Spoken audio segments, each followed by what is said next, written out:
ਪੰਜਾਬੀ ਖਬਰਾਂ ਦੇ ਵਿੱਚ ਸਾਰਿਆਂ ਦਾ ਨਿੱਘਾ ਸਵਾਗਤ ਹੈ। मैं ਤੁਹਾਡਾ ਦੋਸਤ ਹੋਸ परमजीत सिंह भगना। सब तो पहला निगाह मारदे हां ਅੱਜ ਦੀਆਂ ਮੁੱਖ ਖਬਰਾਂ। ਕਰਫਿਊ ਨੂੰ ਲੈ ਕੇ ਪੰਜਾਬ ਸਰਕਾਰ ਦੇ ਨਵੇਂ ਆਦੇਸ਼।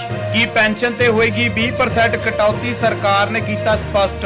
ਰੇਲਵੇ ਦੀ ਇਸ ਯੋਜਨਾ ਨਾਲ 13 ਲੱਖ ਕਰਮਚਾਰੀਆਂ ਨੂੰ ਲੱਗੇਗਾ ਝਟਕਾ, ਹੋਵੇਗਾ ਇਹ ਅਸਰ। ਅਦਾਲਤ ਨੇ ਕਰੋਨਾ ਦੀ ਜਾਂਚ ਤੋਂ ਬਾਅਦ ਪ੍ਰਵਾਸੀ ਮਜ਼ਦੂਰਾਂ ਨੂੰ ਘਰ ਪਰਤਣ ਦੀ ਦਿੱਤੀ ਇਜਾਜ਼ਤ। ਪੰਜਾਬ 'ਚ ਖੁੱਲਣਗੇ ਕੱਲ ਤੋਂ ਇਹ ਉਦਯੋਗ, ਸਰਕਾਰ ਨੇ ਜਾਰੀ ਕੀਤੇ ਨਿਰਦੇਸ਼। केजरीवाल सरकार ਲਈ डटे युवराज सिंह, मुख्यमंत्री ने किया धन्यवाद। कोरोना वायरस की लगी स्टंप देख के हस्पताल वाले हस्पताल बंद कर भजे। सरकारी स्कूल का मास्टर अपनी जेब चों पैसे खर्च के वंड रहा बच्चों च राशन। हुण खबरां विस्तार दे नाल। कोरोना वायरस कारण जिथे देश व्यापी लॉकडाउन लग्या है, उत्थे ही पंजाब भर विच इस महामारी नाल लड़न लई कर्फ्यू लगा दिता है।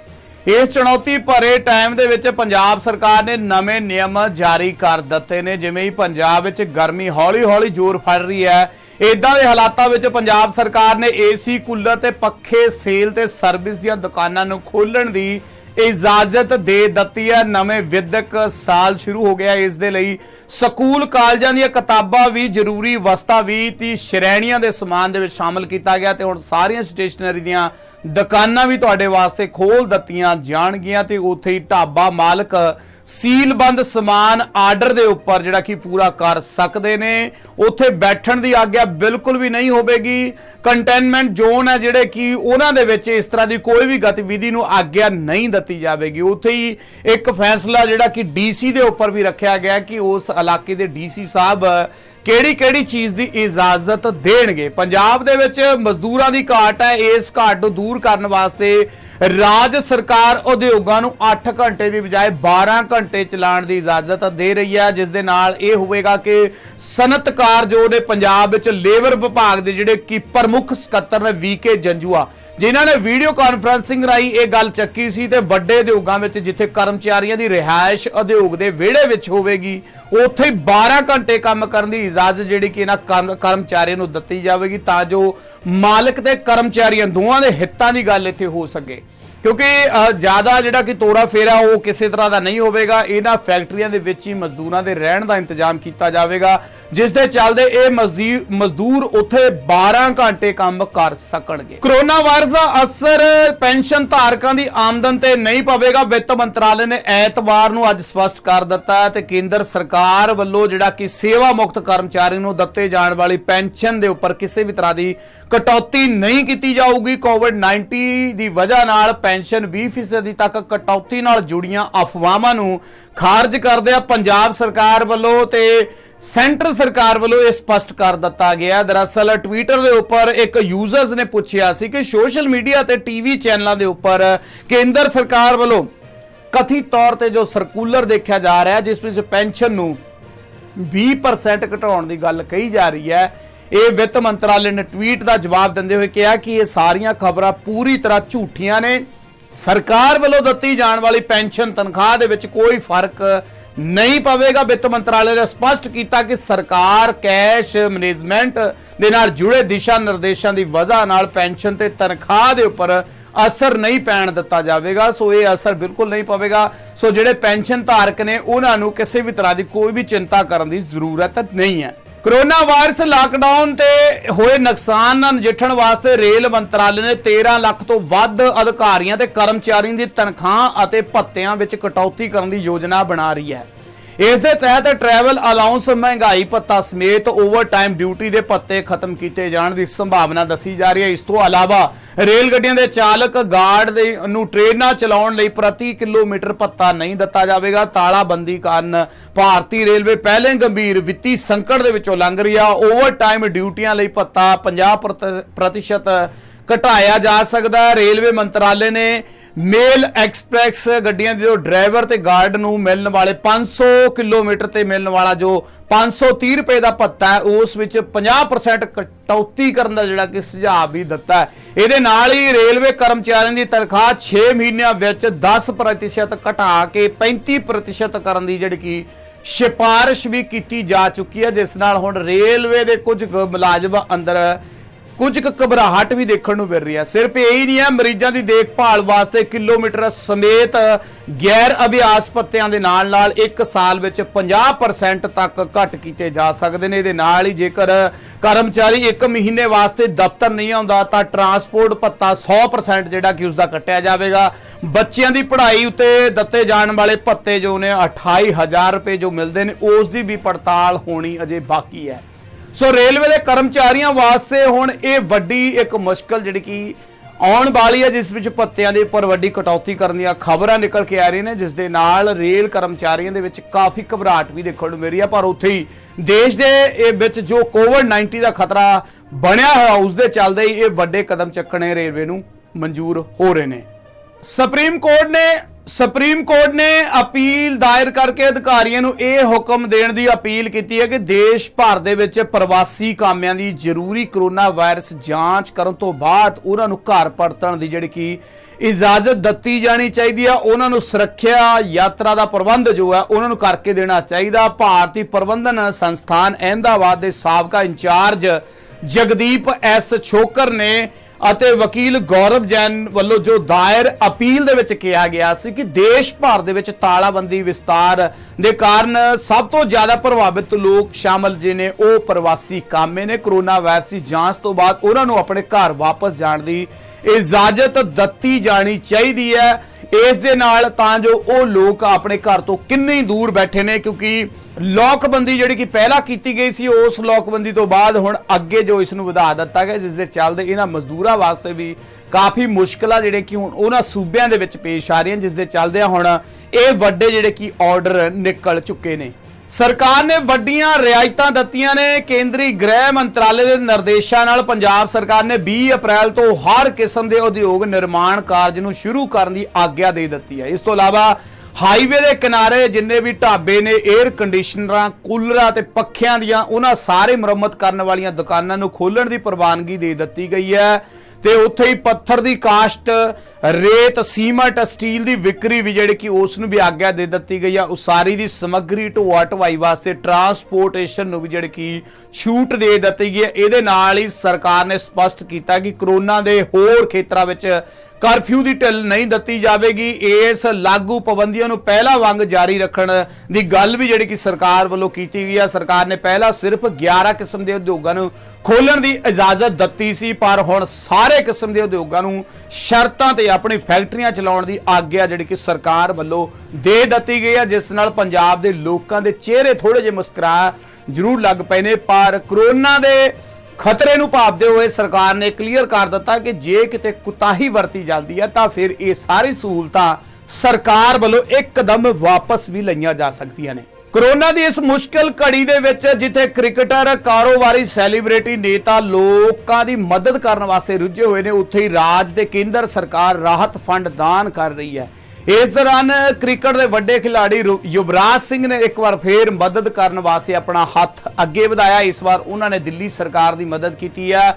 ਯੁਵਰਾਜ ਸਿੰਘ ਨੇ ਦਿੱਲੀ ਦੇ ਵਿੱਚ ਕਰੀਬ 15,000 ਜਿਹੜੇ N95 ਮਾਸਕ ਦਾਨ ਕੀਤੇ ਨੇ। ਸੋ N95 ਮਾਸਕ ਵੱਖ-ਵੱਖ ਹਸਪਤਾਲਾਂ ਵਿੱਚ ਕਰੋਨਾ ਮਰੀਜ਼ਾਂ ਦੇ ਇਲਾਜ ਕਰਨ ਵਾਲੇ ਡਾਕਟਰ, ਨਰਸਾਂ ਦੀ ਵਰਤੋਂ ਵਿੱਚ ਆਉਣਗੇ ਤੇ ਦਿੱਲੀ ਸਰਕਾਰ ਨੇ ਪਹਿਲਾਂ ਮੈਡੀਕਲ ਵਰਕਰਾਂ ਦੀ ਸੁਰੱਖਿਆ ਪ੍ਰਦਾਨ ਕਰਨ ਵਾਸਤੇ PPE ਕਿੱਟਾਂ ਦੀ ਜਿਹੜੀ ਕਿ ਘਾਟ ਨੂੰ ਦੱਸਿਆ ਸੀ। ਦਿੱਲੀ ਸਰਕਾਰ ਨੇ ਕੇਂਦਰ ਸਰਕਾਰ ਤੋਂ ਮੈਡੀਕਲ ਜਿਹੜਾ ਕਿ ਸਟਾਫ ਦੀ ਸੁਰੱਖਿਆ ਵਾਸਤੇ PPE ਕਿੱਟਾਂ ਦੀ ਮੰਗ ਕੀਤੀ ਸੀ। ਤੇ ਉੱਥੇ ਹੀ ਦਿੱਲੀ ਦੇ ਮੁੱਖ ਮੰਤਰੀ ਅਰਵਿੰਦ ਕੇਜਰੀਵਾਲ ਨੇ ਮੁਸ਼ਕਲ ਦੇ ਟਾਈਮ ਵਿੱਚ ਇਸ ਸਹਿਯੋਗ ਤੇ ਕ੍ਰਿਕਟਰ ਯੁਵਰਾਜ ਸਿੰਘ ਦਾ ਧੰਨਵਾਦ ਕੀਤਾ ਤੇ ਨਾਲ ਹੀ ਯੁਵਰਾਜ ਸਿੰਘ ਦੀ ਕੈਂਸਰ ਦੀ ਜਿੱਤ ਤੇ ਅੱਜ ਯੁੱਗ ਦੇ ਵਿੱਚ ਸਾਰਿਆਂ ਨੂੰ ਪ੍ਰੇਰਨਾਦਾਇਕ ਦੱਸਿਆ। ਸੋ ਇੱਕ ਵੱਡੀ ਜਿਹੜੀ ਕਿ ਉਪਲਬਧੀ ਜਿਹੜੀ ਕਿ ਦਿੱਲੀ ਸਰਕਾਰ ਦੀ ਹੈ ਕਿ ਦਿੱਲੀ ਸਰਕਾਰ ਇਸ ਕਰੋਨਾ ਨੂੰ ਨਜਿੱਠਣ ਵਾਸਤੇ ਹਰ ਪਾਸਿਓਂ ਸੰਭਵ ਕੋਸ਼ਿਸ਼ ਕਰ ਰਹੀ ਹੈ। ਉਹਦੇ ਵਿੱਚ ਹੁਣ ਸੈਲੀਬ੍ਰਿਟੀਆਂ ਦਾ ਯੋਗਦਾਨ ਵੀ ਜਿਹੜਾ ਕਿ ਸਭ ਤੋਂ ਵੱਧ ਦੇਖਣ ਨੂੰ ਮਿਲ ਰਿਹਾ। ਪੰਜਾਬ ਵਿੱਚ ਪ੍ਰਸ਼ਾਸਨ ਵੱਲੋਂ ਰੋਜ਼ਾਨਾ ਹੀ ਆਮ ਲੋਕਾਂ ਨੂੰ ਕਰਫਿਊ, ਲਾਕਡਾਊਨ, ਕਰੋਨਾ ਵਾਇਰਸ ਨਾਲ ਜੁੜੀਆਂ ਅਹਿਮ ਜਾਣਕਾਰੀਆਂ ਦਿੱਤੀਆਂ ਜਾ ਰਹੀਆਂ ਨੇ। ਲੋਕਾਂ ਨੂੰ ਕਰੋਨਾ ਵਾਇਰਸ ਤੋਂ ਡਰਨ ਦੀ ਜ਼ਰੂਰਤ ਨਹੀਂ ਹੈ, ਉਸ ਨਾਲ ਲੜਨ ਦੀ ਜ਼ਰੂਰਤ ਹੈ। ਇੱਥੋਂ ਤੱਕ ਕਿ ਦੇਸ਼ ਦੇ ਪ੍ਰਧਾਨ ਮੰਤਰੀ ਨਰਿੰਦਰ ਮੋਦੀ ਨੇ ਵੀ ਆਪਣੇ ਟਵਿੱਟਰ ਅਕਾਊਂਟ ਦੇ ਉੱਪਰ ਬਾਰ-ਬਾਰ ਇਸ ਗੱਲ ਦਾ ਅਪੀਲ ਕੀਤਾ ਕਿ ਇਸ ਤੋਂ ਡਰਨ ਦੀ ਨਹੀਂ, ਇਸ ਨਾਲ ਲੜਨ ਦੀ ਜ਼ਰੂਰਤ ਹੈ। ਪਰ ਕਿਤੇ ਨਾ ਕਿਤੇ ਫਿਰ ਵੀ ਇਸ ਤਰ੍ਹਾਂ ਦੇ ਕਈ ਮਾਮਲੇ ਨਿਕਲ ਕੇ ਸਾਹਮਣੇ ਆ ਜਾਂਦੇ ਨੇ ਜਿਨ੍ਹਾਂ ਨੂੰ ਦੇਖ ਕੇ ਕਈ ਵਾਰ ਬੜੀ ਹੈਰਾਨੀ ਹੁੰਦੀ ਹੈ। ਸੋ ਇਸੇ ਤਰ੍ਹਾਂ ਦਾ ਇੱਕ ਮਾਮਲਾ ਗੁਰਦਾਸਪੁਰ ਦੇ ਕੋਲ ਬਟਾਲੇ ਦੇ ਨੇੜੇ ਪੈਂਦੇ ਪਿੰਡ ਗੱਜੂ ਗੱਜ ਦਾ ਹੈ, ਜਿੱਥੇ ਦਲਬੀਰ ਸਿੰਘ ਨਾਮ ਦਾ ਇੱਕ ਵਿਅਕਤੀ ਜਿਸ ਦੀ ਉਮਰ 50 ਸਾਲ ਦੱਸੀ ਜਾ ਰਹੀ ਹੈ, ਉਹ ਆਪਣੀ ਦਵਾਈ ਲੈਣ ਵਾਸਤੇ ਬਟਾਲਾ ਦੇ ਇੱਕ ਨਿੱਜੀ ਹਸਪਤਾਲ ਦੇ ਵਿੱਚ ਪਹੁੰਚਿਆ। ਉਸ ਦੀ ਰਿਪੋਰਟ ਕਾਰਡ ਤੇ ਕਰੋਨਾ ਦੀ ਸਟੈਂਪ ਲੱਗੀ ਹੋਈ ਸੀ, ਜਿਸ ਨੂੰ ਦੇਖ ਕੇ ਹਸਪੀਟਲ ਵਾਲਿਆਂ ਨੂੰ ਘਬਰਾਹਟ ਹੋ ਗਈ ਤੇ ਉਹਨਾਂ ਨੇ ਹਸਪੀਟਲ ਨੂੰ ਬੰਦ ਕਰਕੇ ਉਹ ਉੱਥੋਂ ਭੱਜ ਗਏ ਤੇ ਹਸਪਤਾਲ ਦੇ ਡਾਕਟਰਾਂ ਨਾਲ ਜੁੜੇ ਕਈ ਸਵਾਲ ਖੜੇ ਹੋ ਗਏ। ਪ੍ਰਸ਼ਾਸਨ ਨੂੰ ਜਦੋਂ ਇਸ ਗੱਲ ਦਾ ਪਤਾ ਲੱਗਿਆ ਤਾਂ ਉੱਥੇ ਹੜਕੰਪ ਮਚ ਗਿਆ ਤੇ ਸਾਡੇ ਪੱਤਰਕਾਰ ਜਤਿੰਦਰ ਗੁੰਦਲ ਖਾਸ ਤੌਰ ਤੇ ਜਿਸ ਦੇ ਪੁਲਿਸ ਪ੍ਰਸ਼ਾਸਨ ਦੇ ਨਾਲ ਗੱਲਬਾਤ ਕਰਨ ਵਾਸਤੇ ਗਏ, ਉੱਥੇ ਹੀ ਉਸ ਨਿੱਜੀ ਹਸਪਤਾਲ ਦੇ ਵਿੱਚ ਵੀ ਪਹੁੰਚੇ ਜਿੱਥੇ ਇਹ ਪੂਰੀ ਘਟਨਾ ਘਟੀ ਸੀ। ਆਓ ਸੁਣਦੇ ਹਾਂ ਕੀ ਕਹਿਣਾ ਪੁਲਿਸ ਪ੍ਰਸ਼ਾਸਨ ਦਾ, ਕੀ ਕਹਿਣਾ ਸਿਵਲ ਪ੍ਰਸ਼ਾਸਨ ਦਾ ਤੇ ਕੀ ਕਹਿਣਾ ਉਸ ਡਾਕਟਰ ਦਾ। ਕੋਈ ਪੁਲਿਸ ਅਫਸਰ ਦਾ ਇਸ ਦੇ ਪ੍ਰਤੀ ਕੋਈ ਟੀਮ ਭੇਜਣ ਵਾਸਤੇ ਕੋਈ ਫੋਨ ਨਹੀਂ ਆਇਆ। ਮੈਂ ਆਪਣੇ ਆਧਾਰ ਦੇ ਉੱਤੇ ਮੈਨੂੰ ਜਦੋਂ ਸੁਣੀ ਸੁਣਾਈ ਗੱਲ ਆਈ ਤੇ ਮੈਂ ਪਤਾ ਕੀਤਾ ਉਹ ਪੇਸ਼ੈਂਟ ਗੱਜੂਗਰ ਜੀ ਦਾ ਸੀ ਔਰ ਮੇਰੇ ਨਾਲ ਬਲਦੇਵ ਸਿੰਘ ਜਿਹੜੇ ਉਹਨਾਂ ਦੇ ਪੁਲਿਸ ਮੁਲਾਜ਼ਮ ਨੇ, ਉਹਨਾਂ ਨੇ ਮੈਨੂੰ ਗੱਜੂਗਰ ਜੀ ਦੇ ਐਸਐਮਓ ਦਾ ਟੈਲੀਫੋਨ ਨੰਬਰ ਪੁੱਛਿਆ, ਨਿਸ਼ਾਨਾ ਮੱਝਾ ਸਿੰਘ ਦੇ ਐਸਐਮਓ ਦਾ ਟੈਲੀਫੋਨ ਨੰਬਰ ਪੁੱਛਿਆ ਤਾਂ ਕਿ ਉਹਨਾਂ ਨੂੰ ਇਨਫੋਰਮ ਕਰਨਾ ਸੀ ਔਰ ਮੈਂ ਉਹਨਾਂ ਨੂੰ ਉਸ ਐਸਐਮਓ ਦਾ ਨੰਬਰ ਦਿੱਤਾ। ਉਹ ਬੰਦਾ ਜਦੋਂ ਇੱਥੇ ਡਾਕਟਰ ਕੋਲੇ ਆਇਆ ਤਾਂ ਡਾਕਟਰ ਨੇ ਦੇਖਿਆ ਉਹਦਾ ਪੇਪਰ ਦੇ ਉੱਤੇ ਸਟੈਂਪ ਲੱਗੀ ਆ ਕਰੋਨਾ ਵਾਲੀ ਤੇ ਇੱਥੇ ਭਗਦੜ ਮਚ ਗਈ। ਡਾਕਟਰ ਨੇ ਆਪਣਾ ਹਸਪੀਟਲ ਬੰਦ ਕਰਤਾ, ਪੁਲਿਸ ਨੂੰ ਦੱਸਿਆ ਨਹੀਂ ਕਿ ਇੱਥੇ ਲੋਕਾਂ ਦੇ ਵਿੱਚ ਦਹਿਸ਼ਤ ਦਾ ਮਾਹੌਲ ਬਣ ਗਿਆ।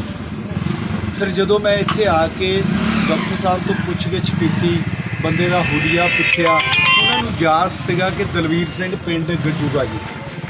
ਮੈਂ ਉਸ ਪਿੰਡ ਨੂੰ ਚੰਗੀ ਤਰ੍ਹਾਂ ਨਾਲ ਜਾਣਦਾ, ਉੱਥੇ ਮੇਰਾ ਦੋਸਤ ਸੀ। ਮੈਂ ਉਹਨੂੰ ਫੋਨ ਕੀਤਾ। ਉਸ ਪਿੰਡ ਦੇ ਵਿੱਚ ਦਲਵੀਰ ਨਾਂ ਦੇ 3 ਬੰਦੇ ਰਹਿੰਦੇ ਸੀ, ਤਿੰਨਾਂ ਦੀਆਂ ਮੈਂ ਫੋਟੋ ਮੰਗਵਾਈਆਂ। 2 ਬੰਦੇ ਘਰ ਦੇ ਵਿੱਚ ਹਾਜ਼ਰ ਸੀ, ਜਿਹੜਾ ਤੀਜਾ ਸੀ ਉਹ ਬਟਾਲੇ ਨੂੰ ਆਇਆ ਸੀ ਦਵਾਈ ਲੈਣ ਵਾਸਤੇ ਤੇ ਆਪਣਾ ਸਮਾਨ ਲੈਣ ਵਾਸਤੇ। ਉਹ ਫਿਰ ਮੈਂ ਟਰੇਸ ਕਰ ਲਿਆ। ਉਹ ਬੰਦਾ ਕੰਪਨੀ ਦੇ ਵਿੱਚ ਬਠਿੰਡੇ ਨੌਕਰੀ ਕਰਦਾ ਸੀ।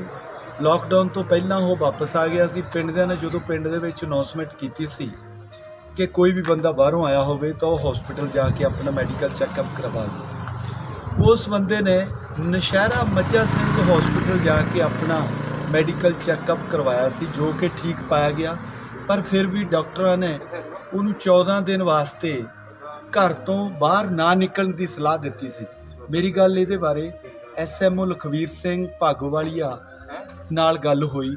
ਉਹਨਾਂ ਨੇ ਦੱਸਿਆ ਕਿ ਇਹ ਬੰਦਾ ਬਿਲਕੁਲ ਠੀਕ ਆ ਤੇ ਇਹਨੂੰ 14 ਦਿਨ ਵਾਸਤੇ ਅਸੀਂ ਇਕਾਂਤਵਾਸ ਵਿੱਚ ਰਹਿਣ ਲਈ ਕਿਹਾ ਸੀ ਕਿ ਤੂੰ ਬਾਹਰੋਂ ਆਇਆ, ਹੋ ਸਕਦਾ ਕੋਈ ਪ੍ਰੋਬਲਮ ਨਾ ਆਏ। ਤੇ ਉਹਨਾਂ ਨਾਲ ਗੱਲ ਕੀਤੀ, ਉਹਨਾਂ ਨੇ ਦੱਸਿਆ ਕਿ ਬੰਦਾ ਬਿਲਕੁਲ ਠੀਕ ਹੈ। ਉਹ ਬੰਦਾ ਫਿਰ ਵੀ ਇੱਥੋਂ ਦਵਾਈ ਇਹਨੂੰ ਡਾਕਟਰ ਤੋਂ ਜਦੋਂ ਨਹੀਂ ਮਿਲੀ ਤੇ ਉਹ ਆਪਣੇ ਹਸਪੀਟਲ ਗਿਆ ਨਸ਼ਹਿਰਾ ਮੱਝਾ ਸਿੰਘ। ਡਾਕਟਰਾਂ ਨੇ ਕਿਹਾ ਕਿ ਤੂੰ ਠੀਕ ਹੈ, ਤੂੰ ਆਪਣੇ ਘਰ ਨੂੰ ਚਲ ਜਾ। ਇਸ ਕਰਕੇ ਅਸੀਂ ਉਸ ਬੰਦੇ ਨੂੰ ਟਰੇਸ ਕੀਤਾ। ਸਾਨੂੰ 2 ਘੰਟੇ ਦਾ ਸਮਾਂ ਲੱਗ ਗਿਆ ਜਦੋਜਹਿਦ ਕਰਦਿਆਂ, ਪਰ ਅਸੀਂ ਕਾਮਯਾਬ ਹੋ ਗਏ। ਨਹੀਂ, ਕੋਈ ਸਿਵਲ ਹਸਪੀਟਲ ਦੀ ਮੈਡੀਕਲ ਟੀਮ ਜਾਂ ਕੋਈ ਹੋਰ ਟੀਮ ਇੱਥੇ ਨਹੀਂ ਆਈ ਸਾਡੇ। ਹਾਲਾਂਕਿ ਬਲਦੇਵ ਸਿੰਘ ਨੇ ਫੋਨ ਵੀ ਕੀਤਾ ਸੀ ਉੱਥੇ, ਪਰ ਕੋਈ ਵੀ ਨਹੀਂ ਆਇਆ।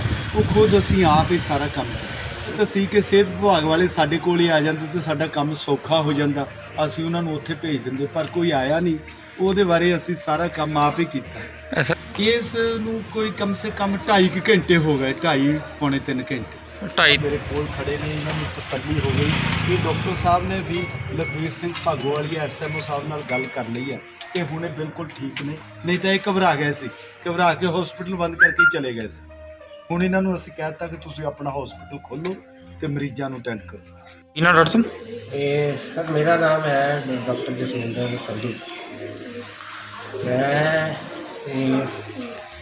ਮੇਰਾ ਬ੍ਰਦਰ ਹੈ, ਉਹ ਇੱਥੇ ਪ੍ਰੈਕਟਿਸ ਕਰਦਾ ਹੈ।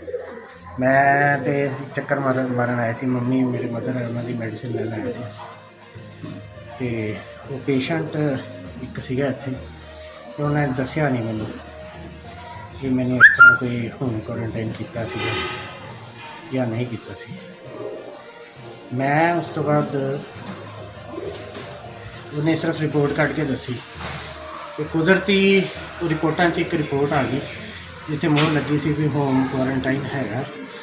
ਡੇਟ 14/4/2020 ਦੀ ਸੀ। ਹੁਣ ਮੈਨੂੰ ਇਹ ਕਲੀਅਰ ਨਹੀਂ ਹੈਗਾ ਜੀ ਕਿ ਡੇਟ 14 ਤੱਕ 14/4 ਤੱਕ ਕੁਆਰੰਟਾਈਨ ਕੀਤਾ ਸੀ ਜਾਂ ਉਸ 14 ਫਲੋਰ ਤੋਂ ਸਟਾਰਟ ਕੀਤਾ ਸੀ। ਉਹਨਾਂ ਦਾ ਨਾਮ ਦਲਬੀਰ ਸਿੰਘ ਹੈਗਾ ਜੀ, 50 ਸਾਲ, ਗੱਜਾ ਪਿੰਡ ਹੈ। ਅਤੇ ਜਦੋਂ ਮੈਂ ਫਟਾਫਟ ਫਿਰ SMO ਸਾਹਿਬ ਨਾਲ ਗੱਲ ਕੀਤੀ, ਇਨਫੋਰਮ ਕੀਤਾ ਇਸ ਤਰ੍ਹਾਂ ਗੱਲ ਹੈਗੀ, ਅਤੇ ਸਾਰਾ ਸਟਾਫ ਨੂੰ ਸਾਰੇ ਦੇ ਸਟਾਫ ਉਹਨਾਂ ਨੇ, ਮੇਰੇ ਬ੍ਰਦਰ ਇਕੱਠੇ ਸਾਰੇ ਉਹਨਾਂ ਨੇ PP ਕਿਟਸ ਵਗੈਰਾ ਪਾਈਆਂ ਸੀ। ਸੋ ਉਸ ਤੋਂ ਬਾਅਦ ਅਸੀਂ ਇਨਫੋਰਮ ਕੀਤਾ ਸਾਰਿਆਂ ਨੂੰ, ਸਾਰੇ ਡਿਪਾਰਟਮੈਂਟਸ ਨੂੰ। ਅੱਗੇ ਆ ਕੇ ਕੋਈ ਨਹੀਂ ਸੀਗਾ ਜੀ। ਹਾਂਜੀ, ਇੱਕ ਹੀ ਸੀਗਾ। ਕਿੰਨੇ ਪੇਸ਼ੈਂਟ ਸੀ? ਪੇਸ਼ੈਂਟ ਕੋਈ ਨਹੀਂ ਸੀਗਾ ਜੀ, ਇੱਕ ਹੀ ਸੀਗਾ। ਇੱਕ ਪੇਸ਼ੈਂਟ ਸੀ। ਤੇ ਸਟਾਫ ਕਿੰਨਾ ਸੀ? ਸਟਾਫ ਜੀ ਸੀਗਾ 9 ਜਾਣੇ ਸੀ। ਤੇ ਤੁਸੀਂ ਸਟਾਫ ਸਾਰੇ ਦੂਰ ਸੀ, ਸਿਰਫ ਇੱਕ ਸਟਾਫ ਹੈ ਮੇਰੇ ਨਾਲ, ਅਤੇ ਮੈਂ ਇੱਥੇ ਸੀਗਾ ਸਿਰਫ। ਮੈਂ ਅੰਦਰ ਚੱਕਰ ਹੀ ਮਾਰਨ ਗਿਆ ਸੀ। ਇੱਕ ਸਟਾਫ ਸੀ, ਉਹਨੇ ਥੋੜ੍ਹੀ ਬਾਂਹ ਫੜੀ ਸੀ। ਬਾਕੀ ਸਟਾਫ ਸਾਰੇ ਦੂਰ ਸੀ। ਸਾਰਿਆਂ ਦੇ ਕਿਟਸ ਵਗੈਰਾ ਉਹਨਾਂ ਨੇ ਡਾਕਟਰ ਸਾਹਿਬ ਨੇ ਖਵਾਈਆਂ ਸੀ। ਕੋਈ ਟੈਸਟ ਨਹੀਂ ਕੀਤਾ, ਕੁਛ ਨਹੀਂ ਕੀਤਾ। ਅਸੀਂ ਉਸੇ ਵੇਲੇ ਇਨਫੋਰਮ ਕੀਤਾ ਸਾਰਿਆਂ ਨੂੰ। ਕਿੰਨੇ ਵਜੇ ਦੀ ਇਹ ਘਟਨਾ? ਇਹ ਜੀ ਹੈਗੀ ਆ 9:30 ਪੌਣੇ 10 ਦੇ ਆਸ-ਪਾਸ। ਮੈਡੀਸਿਨ ਕੁਛ ਨਹੀਂ ਅਸੀਂ ਦੇਖਿਆ ਹੀ ਨਹੀਂ। ਅਸੀਂ ਕਿਹਾ, ਰਿਕੁਐਸਟ ਕੀਤੀ ਕਿ ਅਸੀਂ ਨਹੀਂ, ਤੁਸੀਂ ਜਾਓ ਸਰਕਾਰੀ ਗਵਰਨਮੈਂਟ ਜਾਓ, ਉੱਥੇ ਗੱਲ ਕਰੋ, ਅਸੀਂ ਨਹੀਂ। ਕੋਰੋਨਾ ਵਾਇਰਸ ਦੇ ਚੱਲਦੇ ਆ ਪੰਜਾਬ ਦੇ ਵਿੱਚ ਕਰਫਿਊ ਲਾਕਡਾਊਨ ਲੱਗਿਆ ਹੋਇਆ, ਪਰ ਗਰੀਬ ਲੋਕ ਭੁੱਖੇ ਨਾ ਸੌਣ, ਜਿਸ ਕਰਕੇ ਪੰਜਾਬ ਸਰਕਾਰ ਤੇ ਸਮਾਜ ਸੇਵੀ ਸੰਸਥਾਵਾਂ ਰੋਜ਼ਾਨਾ ਹੀ ਇੰਨਾ ਕੁ ਰਾਸ਼ਨ ਉਹਨਾਂ ਤੱਕ ਪਹੁੰਚਾਉਣ ਦੀ ਕੋਸ਼ਿਸ਼ ਕਰਦੀਆਂ ਤਾਂ ਜੋ ਉਹ ਲੋਕ ਕਿਸੇ ਵੀ ਹੀਲੇ ਵਸੀਲੇ ਭੁੱਖੇ ਨਾ ਸੌਣ।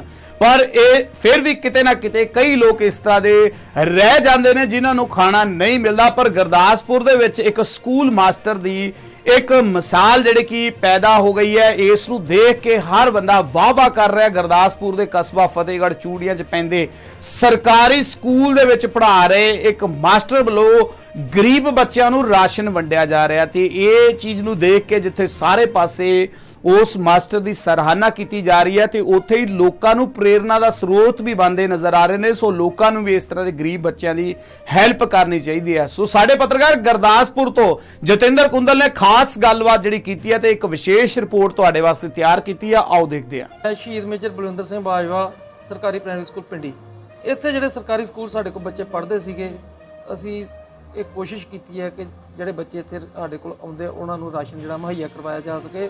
ਸਾਰੀਆਂ ਲੋੜਾਂ ਤਾਂ ਅਸੀਂ ਉਹਨਾਂ ਦੀਆਂ ਪੂਰੀਆਂ ਨਹੀਂ ਕਰ ਸਕਦੇ, ਪਰ ਜਿੰਨੀ ਕੁ ਅਸੀਂ ਕੋਸ਼ਿਸ਼ ਕਰਕੇ ਉਹਨਾਂ ਦੀ ਕਰ ਸਕਦੇ ਹਾਂ ਉਹ ਪੂਰੀ ਕਰਨ ਦੀ ਕੋਸ਼ਿਸ਼ ਕੀਤੀ ਹੈ। ਬੱਚਿਆਂ ਦੇ ਨਾਲ ਨਾਲ ਜਿਹੜੀਆਂ ਬੀਬੀਆਂ ਇੱਥੇ ਮਿਡ ਡੇ ਮੀਲ ਦੇ ਕੰਮ ਕਰਦੀਆਂ ਨੇ, ਆਂਗਣਵਾੜੀ ਹੈਲਪਰ ਹੈ, ਮਾਤਾ ਜੀ ਸਾਡੇ ਕੋਲ ਬਜ਼ੁਰਗ ਨੇ, ਸਫਾਈ ਸੇਵਕ, ਉਹਨਾਂ ਨੂੰ ਵੀ ਨਾਲ ਹੀ ਅਸੀਂ ਕਿੱਟਾਂ ਦਿੱਤੀਆਂ। ਸਰਕਾਰ ਨੇ ਇਹੀ ਹੈ ਵੀ ਜਿੱਦਾਂ ਦੀ ਮਹਾਂਮਾਰੀ ਚੱਲ ਰਹੀ ਹੈ, ਲੋਕ ਜਿਹੜਾ ਹਰ ਤਬਕਾ ਜਿਹੜਾ ਹੈ ਨਾ ਅਸਲੇ ਰੋਟੀ ਤੋਂ ਤੰਗ ਬੈਠਾ ਹੈ। ਚਲੋ ਜਿਹੜੇ ਸਰਮਾਏਦਾਰ ਹੈ ਉਹਨਾਂ ਦਾ ਤਾਂ ਸਿਸਟਮ ਚੱਲੀ ਜਾਂਦਾ ਹੈ, ਖਾਸ ਕਰਕੇ ਜਿਹੜਾ ਮੰਡਿਆਕਲ ਵਰਗ ਤੇ ਥੱਲੇ ਵਾਲਾ ਵਰਗ ਹੈ ਉਹ ਰੋਟੀ ਤੋਂ ਤਰਸ ਰਿਹਾ ਤੇ ਬਹੁਤ ਤੰਗੀ ਮਹਿਸੂਸ ਕਰ ਰਿਹਾ। ਜੇ ਇਸੇ ਤਰ੍ਹਾਂ ਲਾਕਡਾਊਨ ਥੋੜ੍ਹੀ ਦੇਰ ਹੋਰ ਚੱਲਦਾ ਰਿਹਾ ਤੇ ਲੋਕਾਂ ਨੂੰ ਰੋਟੀ ਦੇ ਇਹ ਤੋਂ ਵੀ ਜ਼ਿਆਦਾ ਲਾਲੇ ਪੈ ਜਾਣਗੇ। ਇਸ ਕਰਕੇ ਸਰਕਾਰਾਂ ਨੂੰ ਵੀ ਇਹਦੇ ਤੇ ਗੰਭੀਰਤਾ ਨਾਲ ਵਿਚਾਰ ਕਰਨਾ ਚਾਹੀਦਾ। ਕਿੰਨੇ ਪਰਿਵਾਰਾਂ ਨੂੰ ਰਾਸ਼ਨ ਵੰਡਿਆ ਤੇ ਗਾਂ ਕੀ ਅੱਜ 50 ਪਰਿਵਾਰਾਂ ਨੂੰ ਰਾਸ਼ਨ ਵੰਡਿਆ ਜੀ, ਤੇ ਗਾਂ ਨੂੰ ਵੀ ਜੇ ਕੋਈ ਲੋੜ ਇਹਨਾਂ ਦੀ ਜੋ ਮਹਿਸੂਸ ਕਰਾਂਗੇ ਉਹ ਪੂਰੀ ਕਰਾਂਗੇ। ਬਾਕੀ ਪਿੰਡ ਵੱਲੋਂ ਸਰਪੰਚ ਸਾਹਿਬ ਤੇ ਜਿਹੜੇ NRI ਭਰਾ ਨੇ ਇਸ ਪਿੰਡ ਦੇ, ਉਹ ਵੀ ਸਮੇਂ ਦੇ ਸਮੇਂ ਇੱਥੇ ਰਾਸ਼ਨ ਦਾ ਪ੍ਰਬੰਧ ਕਰਦੇ ਰਹਿੰਦੇ ਨੇ। ਮੇਰੇ ਜੁਝਾਰੂ ਸਾਥੀ ਸਰਦਾਰ ਸੁਰਿੰਦਰਜੀਤ ਸਿੰਘ ਮਾਨ, ਜਿਨ੍ਹਾਂ ਨੇ ਅੱਜ ਤਕਰੀਬਨ 100 ਬੱਚਿਆਂ ਦੇ ਵਿੱਚ ਆਪਣਾ ਸਪਲਾਈ ਰਾਸ਼ਨ ਦਿੱਤੇ ਆ ਜਿਹੜੇ ਗਰੀਬ ਪਰਿਵਾਰਾਂ ਨੂੰ, ਮੈਂ ਇਹਨਾਂ ਦਾ ਬਹੁਤ ਹੀ ਧੰਨਵਾਦੀ ਹਾਂ ਕਿ ਇਹਨਾਂ ਨੇ ਥੋੜ੍ਹਾ ਜਿਹਾ ਪਹਿਲਾਂ ਅਜੇ ਬੱਚਿਆਂ ਦੀ ਧੀਆਂ ਦੀ ਲੋਹੜੀ ਵੰਡੀ ਸੀ, ਤੇ ਇਸ ਤਰ੍ਹਾਂ ਦੇ ਉਪਰਾਲੇ ਜਿਹੜੇ ਉਹ ਕਰਦੇ ਰਹਿੰਦੇ ਨੇ, ਤੇ ਮੈਂ ਇਹਨਾਂ ਦਾ ਧੰਨਵਾਦੀ ਹਾਂ। ਮਹਾਰਾਜ ਇਹਨਾਂ ਨੂੰ ਹੋਰ ਤੰਦਰੁਸਤੀ ਦੇਵੇ ਤੇ ਚੜ੍ਹਦੀ ਕਲਾ 'ਚ ਰੱਖੇ ਤੇ ਉਹ ਤਰੱਕੀਆਂ ਬਖਸ਼ੇ। ਹਾਂ, ਮੈਂ ਸੋਚਦਾ ਵੀ ਸਾਨੂੰ ਵੀ ਇਹਨਾਂ ਤੋਂ ਕੋਈ ਸੇਧ ਲੈਣੀ ਚਾਹੀਦੀ ਆ, ਸਾਨੂੰ ਵੀ ਵੱਧ ਤੋਂ ਵੱਧ ਜਿਹੜਾ ਵਾ ਕੋਈ ਭਲਾਈ ਦੇ ਕਾਰਜ ਕਰਨੇ ਚਾਹੀਦੇ ਤੇ ਗਰੀਬ ਬੱਚਿਆਂ ਦੀ ਮਦਦ ਕਰਨੀ ਚਾਹੀਦੀ ਸੀ। ਪੰਜਾਬੀ ਖਬਰਾਂ ਦੇ ਵਿੱਚ ਇਹ ਸੀ ਅੱਜ ਦੀਆਂ ਖਾਸ ਖਬਰਾਂ। ਹੋਰ ਖਬਰਾਂ ਵੀ ਇਸੇ ਤਰ੍ਹਾਂ ਤੁਹਾਡੇ ਨਾਲ ਚੱਲਦੀਆਂ ਰਹਿਣਗੀਆਂ। ਦੇਸ਼ ਦੁਨੀਆ ਦੀਆਂ ਤਾਜ਼ਾ ਤਰੀਨ ਖਬਰਾਂ ਜਾਣਨ ਵਾਸਤੇ ਬਣੇ ਰਹੋ ਆਜ ਨਿਊਜ਼ ਵਾਲਾ ਦੇ ਨਾਲ।